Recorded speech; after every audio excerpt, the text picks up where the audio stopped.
हर कोई सुख की चाबी ढूंढ रहा है साहब, पर सवाल यहां यह है कि सुख को आखिर ताला किसने लगाया।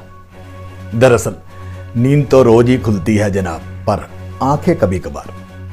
नमस्कार, राम राम, सलाम, सत श्री अकाल दोस्तों। मैं आपका दोस्त Girish Sharma, real estate consultant. अगर सब कुछ ठीक ठाक रहा ना तो अगले कुछ महीनों में उत्तर प्रदेश सरकार के साथ साथ दिल्ली, हरियाणा, राजस्थान, महाराष्ट्र और अन्य राज्यों की सरकारें भी यह घोषणा कर सकती हैं कि प्रॉपर्टी की रजिस्ट्री करवाते वक्त अब सिर्फ कवर्ड एरिया पर ही स्टैंप ड्यूटी देनी होगी।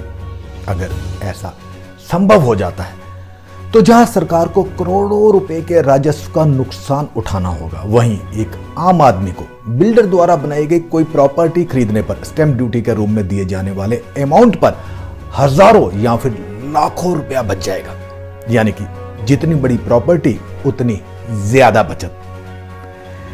हालांकि राज्य सरकार कभी भी अपने राजस्व को कम नहीं करना चाहेंगे, लेकिन अगर यूपी के नोएडा में बिल्डर द्वारा बनाई प्रॉपर्टी पर यह एक्ट लागू हो जाता है, जिसकी की लागू होने की पूरी संभावना है, तो यह एक्ट दिल्ली के साथ साथ दूसरे राज्यों में भी नाजीर बन जाएगा साहब। और फिर देर सवेर अन्य राज्यों को भी इस एक्ट को लागू करना ही करना होगा।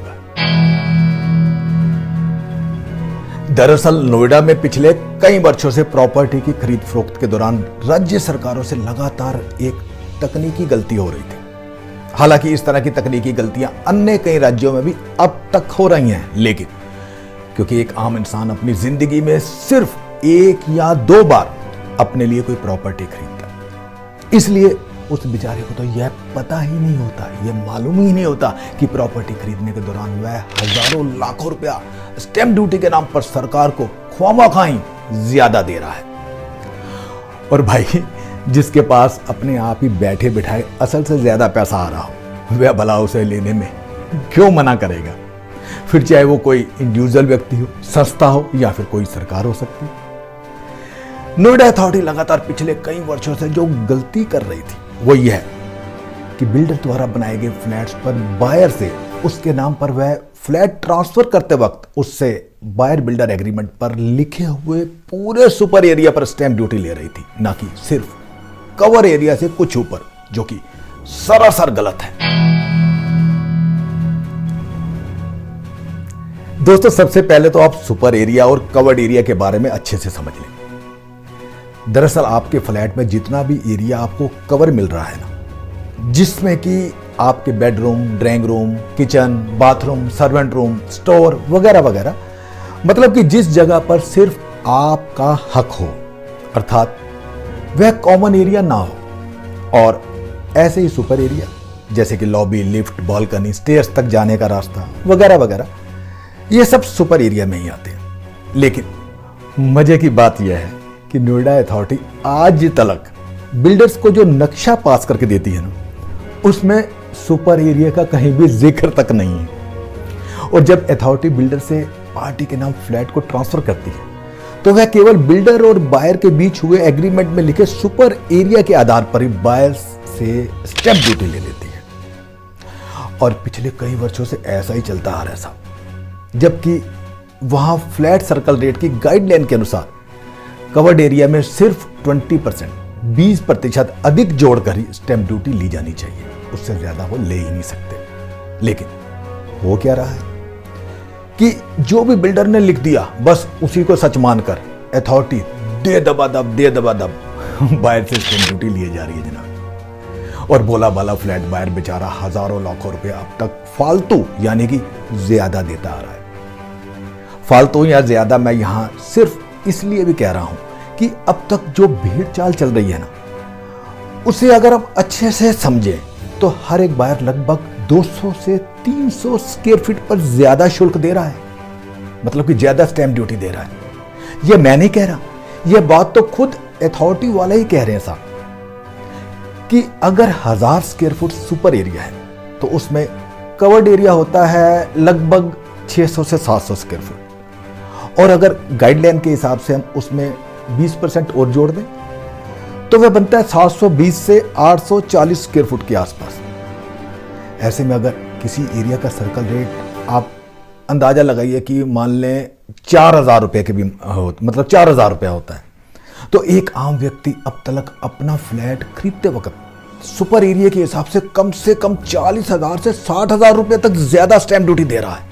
और अगर फ्लैट का साइज बड़ा है तो यह अमाउंट और भी ज्यादा हो जाता है। यानी कि जितनी बड़ा साइज उतनी ज्यादा नाजायज और फालतू स्टैंप ड्यूटी। इस बात को कुछ एक बुद्धिजीवियों ने समय समय पर उठाया भी, लेकिन प्रशासन उसे सुनकर भी अनसुना कर देती थी। जैसा कि मैंने पहले ही कहा कि बिन मांगे अगर अधिक मिलने लगे तो कौन मना करता है भला। मैंने तो आज से लगभग 15 वर्ष पहले ही सन 2006 में ही सरकार और पब्लिक का ध्यान इस तरफ आकर्षित करने के लिए एक आर्टिकल लिखा था, जो कि उस समय कई समाचार पत्रों की सुर्खियां बनी। मैंने उस आर्टिकल का शीर्षक जो लिखा था वो था, मकान खरीदने से पहले ध्यान दें एरिया पर। लेकिन उस समय किसी ने भी इस विषय को गंभीरता से नहीं लिया, जबकि नोएडा में फ्लैट सर्कल रेट की गाइडलाइन पहले से ही मौजूद थी।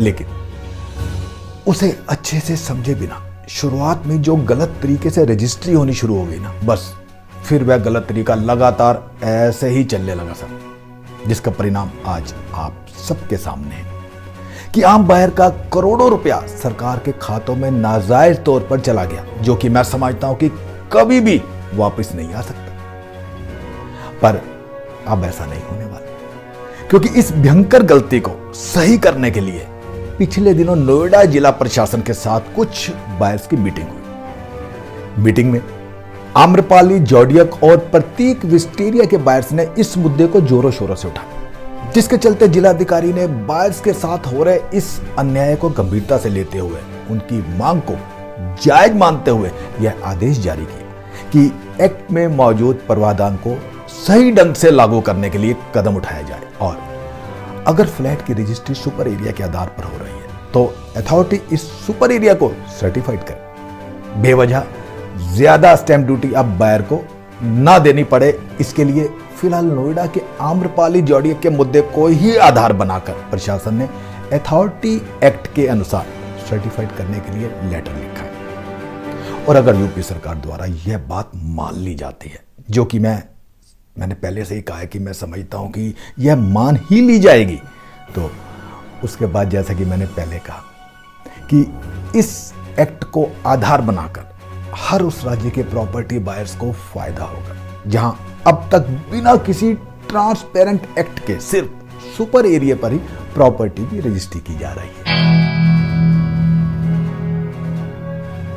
दोस्तों, रियल एस्टेट कंसल्टेंट होने के नाते पिछले कई वर्षों से देश हित में मैं रियल एस्टेट में अवेयरनेस से जुड़े मुद्दों को उठाता आ रहा हूं। मकसद सिर्फ यह है कि मेरे सभी व्यूअर्स रियल एस्टेट की फील्ड में हमेशा अपडेट रहें। आपसे निवेदन कि मेरे इन सभी ज्ञानवर्धक वीडियो को आप अपने उन सभी इष्ट मित्रों और रिश्तेदारों को भी शेयर जरूर करें जिन्हें वाकई में इनकी जरूरत है। अपने उन सभी व्यूअर्स का भी शुक्रिया करना चाहता हूं जिन्होंने मेरे इस YouTube channel property tips by Girish Sharma को सब्सक्राइब कर लिया है। आपसे अनुरोध कि नीचे दिए बेल आइकन को भी जरूर प्रेस करें, जिससे कि मेरी नई आने वाली सभी वीडियोस का नोटिफिकेशन भी आपके पास सबसे पहले पहुंचे। दोस्तों, 30/20 यानी कि वर्ष 2020 तो किसी ना किसी तरह से गुजर ही गया, लेकिन हम सबको बहुत से जख्म दे गया। अब तो ईश्वर से बस यही दुआ करते हैं कि नव वर्ष 2021 हमारे परिवार, हमारे समाज, हमारे देश और पूरे विश्व के लिए समृद्धि और खुशहाली लेकर आए। जल्द ही रियल एस्टेट से रिलेटेड किसी अनछुए और ज्ञानवर्धक विषय के साथ आपसे रूबरू होता हूं। तब तक के लिए इजाजत। जय हिंद, जय भारत। आपका अपना गिरीश शर्मा।